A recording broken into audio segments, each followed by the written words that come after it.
Hey, I wanted to talk today about using writing as a mechanism to help you heal.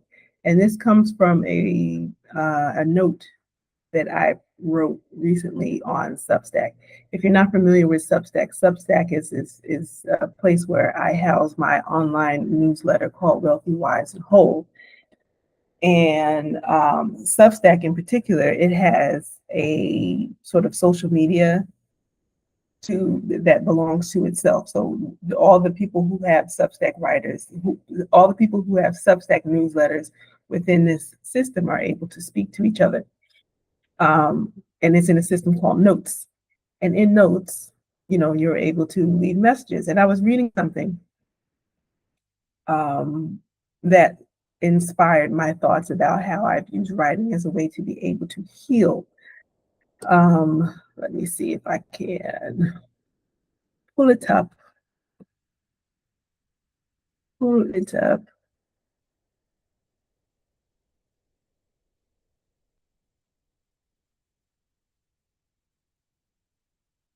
Well, I had written a bunch of stuff, not a bunch of stuff, but I wrote, what I wrote about was how the process of writing has been able to help me through the process of healing. And what I learned is that there comes a time and place where you get tired of being that person, that hurt person in writing, and you start to look for ways to be able to pull new identities that you want to be able to live, whether you've actually done them or not. And so I'll just sort of share a piece of the comment that I left.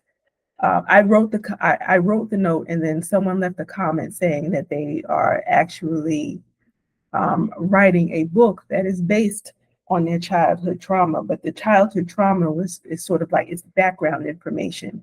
And the book that she wants to write, she's writing a novel, is actually more about how she's moving on to do other things, which I really found to be exciting. And so what I wrote in response to her was, people don't realize how personal writing is part of the healing process. You can choose to keep telling the same story about your hurt, which is a valid choice for a season, or you can choose a new story. And that new story introduces you to the person who was hiding underneath all that hurt. And then at the end, I said, I can't wait to read her novel when it comes out. And so I just wanted to be able to share that, just that bit of information, and what sort of like what does that process actually look like. And so I actually have 5 points that I wanted to be able to share with you in today's video. And so the first point is the trap of the familiar. The trap of the familiar. We get comfortable in our pain because it gives us a secure identity. You're used to being a person that lashes out, you're triggered all the time, and you have friends who are probably at the same level of triggered that you are. And you learn to be able to live that way. When you've survived a life pivot, you've gone through, maybe corporate burnout, maybe you've suffered a deep loss, you've lost a spouse, you've lost a child, or even having a child. So for some people, I talk to a lot of women who look at having children as a grieving moment of their life. That sadness, that grief, sort of becomes your armor for a time, hopefully.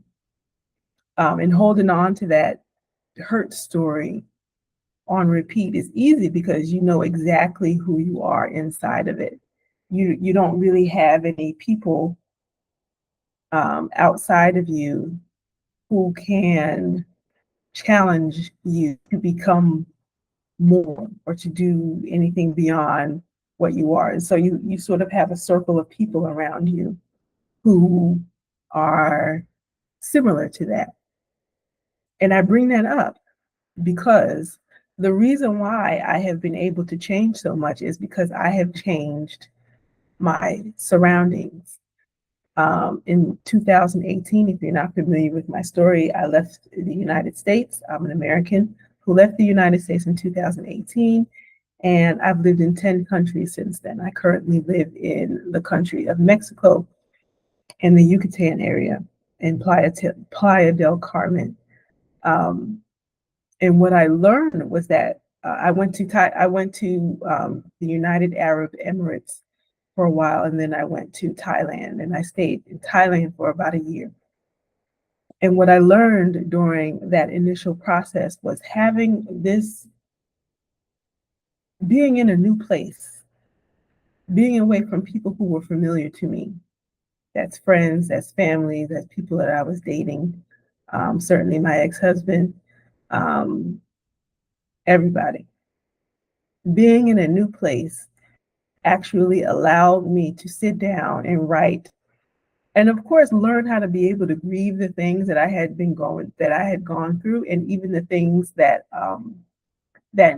never happened, like, you know, the type of the family that I wanted, the career that I thought that I wanted to have, all sorts of other things. But because I was in a new space, I was able to create a new identity. I had surrounded myself with people who were also looking for change, who were looking to become better people, which I didn't really have back when I was home.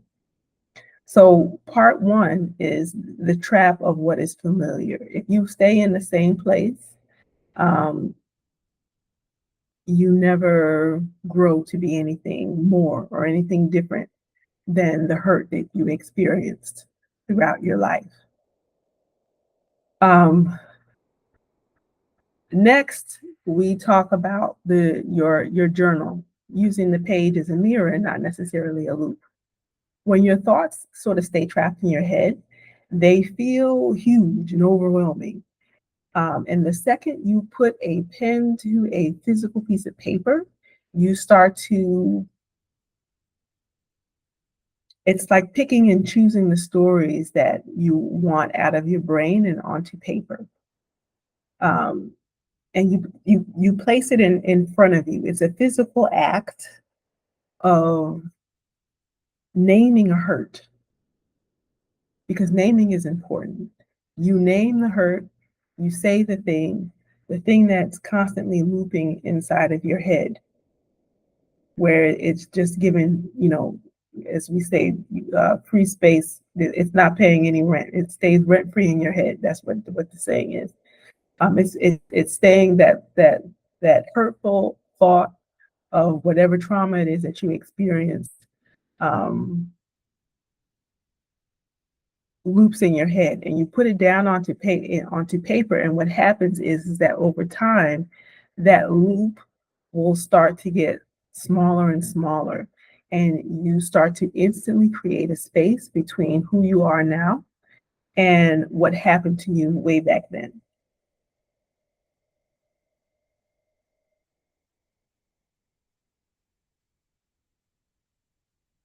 Part number three is thinking of healing as an active choice. You don't just wake up one day and and realize that you're healed, of course. Um, but it does require your active participation. And when you choose a new story, it means that you can stop letting the worst things that happen to you take over your life, your writing life. Let me cut this off.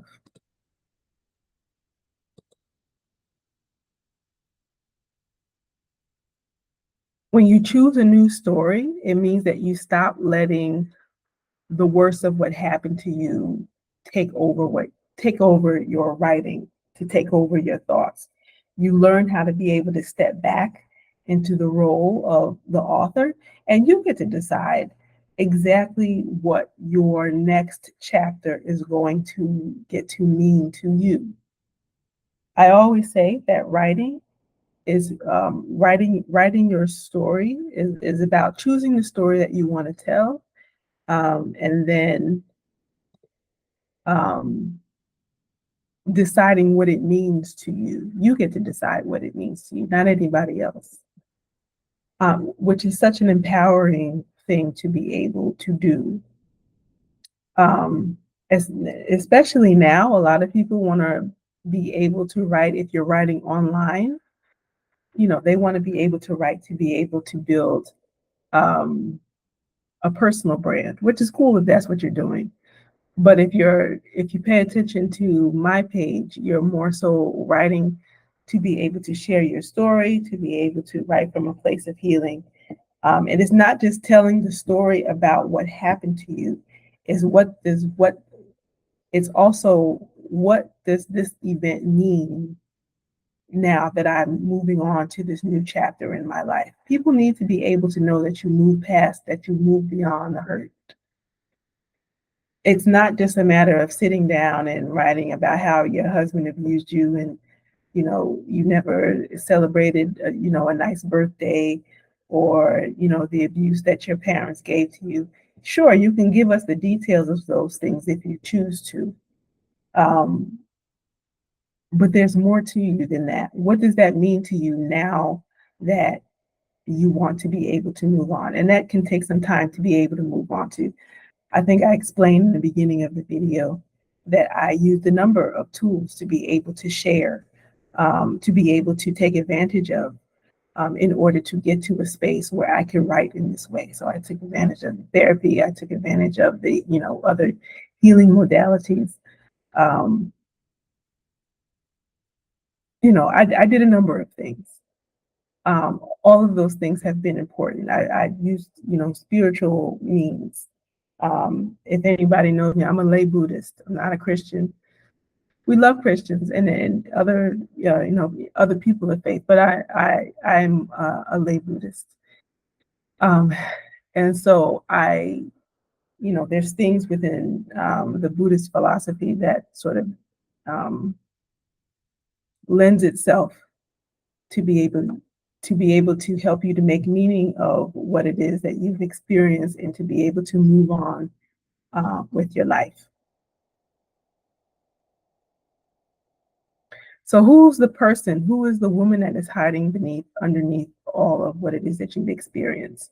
When you start to finally lay down your old story, it can kind of feel sort of empty and terrifying at first, but your journal, or wherever it is that you're writing, whether it's in your paper journal or you're doing something online, like you write on a Substack, um, that's usually where you'll start to see change. This is really where the magic starts to happen. And underneath all of that stuff that you survived is the woman that you were always meant to be. And you'll find that this person is soft, she's creative, she's untamed.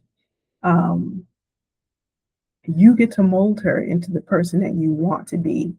You know, like for me, there's always been women that I've always looked to and said there were bits and pieces of them that I enjoyed, and I said, you know what, I want to be like her. That there were women who were athletes that I looked at and I said, I really love her discipline. I would love to be more disciplined, and that was how I came up with um, what I called my athlete identity, and that was how I wound up running a half marathon. Because there was a point in life, oh child, did I ever think that I would ever be able to even do a mile, let alone a half marathon. Child, let me be clear, I barely finished that half marathon. I was done when I was done but the point is I completed it. I looked at women online who had started businesses as artists, and there was a part of me that always wanted to do art. I always wanted to sit down and paint, but there was a part of me that had stopped me from doing it because I didn't think I would have the time or the space, or that I would be good at it. Like, who the hell are you to be able to think that you're a person who could sit down and draw or paint? Like, we don't do stuff like that. Um, until I had the space to be able to do it. The pandemic opened up a space while I was living in Vietnam, to be able to sit down and right before things were, we were about to go into 6 weeks of quarantine. And I was going to be sitting, it was going to be a long 6 weeks sitting in my little Vietnamese apartment by the sea.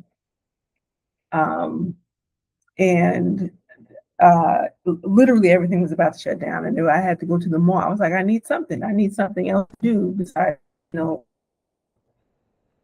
And I went to the mall, I went to a bookstore, and I bought a bunch of paint stuff. And bought all the wrong stuff. I didn't know what the hell I was buying. I bought wrong types of paintbrushes, paints, the wrong type of paper. But damn it, I got started. And that's really all that matters. I got started. So yeah, and I could say that for a few other spaces that I have in my life, where, you know, these bits and pieces of me that were always sort of there, sort of hanging out, ready and wanted to be expressed, but they didn't, because the trauma that I experienced had sort of kept them underneath, kept them covered, kept them hidden away from the public. And number 5 is that you get to a point where you want to start to reclaim your authority, and you realize that your past belongs to you, but it doesn't necessarily dictate your future. I'll say that again. Your past, it completely belongs to you, but it doesn't have to dictate your future. Being able to write your own narrative is a radical act of sovereignty. And I love the word sovereignty. And it's not, you know, this weird thing where we're trying to separate from the government, although it can be. But that's not really the definition that I'm trying to use. When I say the word sovereign, I mean that I am completely my own woman. I am not. I won't say that I am not. We're always going to be affected by the things that we grew up around. But I get to pick and choose what those things that I grew up around mean to me. So, you know, I have 2 parents. They raised me to be a certain way, and that sort of gave me a framework for who Halana is, but I am not forced to stay within that anymore. I have given myself permission to honor my parents, but also to be able to add on to it, to erase some things that didn't fit, that didn't make sense, because I'm a sovereign woman. I'm a sovereign being. And doing that proves to you that if you have the power to rewrite the meaning of your own past, you also have the absolute power to design the exact peaceful life that you want to be able to have. And that's really the most powerful point of being able to use writing to be able to heal. I'm trying to think, is there something else that I want to be able to say about this? But yeah, it's this, you get to pick and choose what is important to you, what it is that you want to be able to write about, and what it means to you. It's the meaning making that matters. You know, because I know a number of people who have gone through, you know, perhaps childhood abuse, in different ways, and they've all reacted to it in different ways. And some people, you know, some people that I know, it's like, I wonder how you even, like, how are you even living in your right mind? You know, they grew up to be wonderful people. They have families, and I'm sure that it does in ways that maybe it affects them in ways that I don't particularly see because I don't live with them. You know, but they're, you know, they turned out to be wonderful people. And then there were others who just sort of collapsed under the stress of never really getting to a point where they feel like they've healed. They've never had an opportunity to be able to move forward with it, to be able to move forward with their lives from their whatever it is that they've experienced from their past. So yeah, that was what I wanted to share. If this sort of conversation is interesting to you, I would love for you to be able to join my Substack. It's called Wealthy, Wise, and Whole. My name is Halana Black. I write stories that inspire you to be able to write your own story. And I also share journaling prompts that will help you to actually sit down and write. You can, journal to yourself in your own journal, and you can use them as actual prompts to be able to write your own stories that you want to be able to share on Substack or wherever else it is that you would like to be able to write. There is a membership that's attached to it. At the moment, it's $30 for an entire year. There are some in there. There is it's like a tier. So there's a free level and then there's a paid level.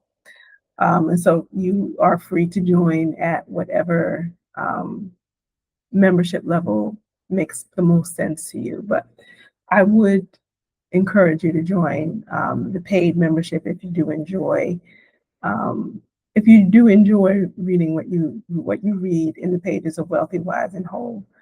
Um, what else do I have to share? I think that was it. I think that was it. So that's today's video. I'm gonna go outside and do a little walking before the night is over. It's about 8:30 p.m. here where I am.